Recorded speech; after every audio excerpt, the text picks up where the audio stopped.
Guys এখনো শীতটি পড়তে পারিনি, তার আগে আমাদের পিকনিক চালু হয়ে গেছে। এই যে আমার বন্ধু, আমাদের গরিব মানুষ, গরিবের বক্সটা দেখতে পাচ্ছ তো? একটা হাই কর একটু ভাই, বক্স পেয়েছি তুমি? মুল্লা ভাই, এই কই দে তো আমরা আজকে পিকনিক করছি, তো বক্সগুলোকে দেখে নাও একটু। পিকনিকের সাথে সাথে আমার ভাইয়ের জন্মদিনও ছিল, তার জন্য বক্স টক্স লাগিয়ে একটু ভাঙাচোরা নাচ দিয়ে নিচ্ছি। তো নাচটা তোমরা দেখতে থাকো।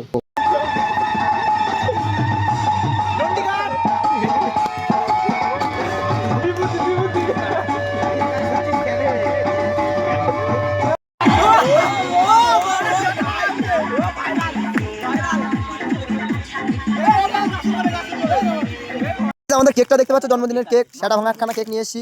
তো ভাইয়ের জন্মদিন আছে, মনেই ছিল না, তার জন্য কেকটা এই যে কেকটা এখানে রাখ। আর এই যে আমাদের বার্থডে বয়, একটু হাই করে দাও বার্থডে বয়। তো কেকটা কাটো ঝপঝপ, কেকটা দেখছি কাটাই আছে বাড়া। Happy birthday to you, happy birthday to you, happy birthday to you, happy birthday to you.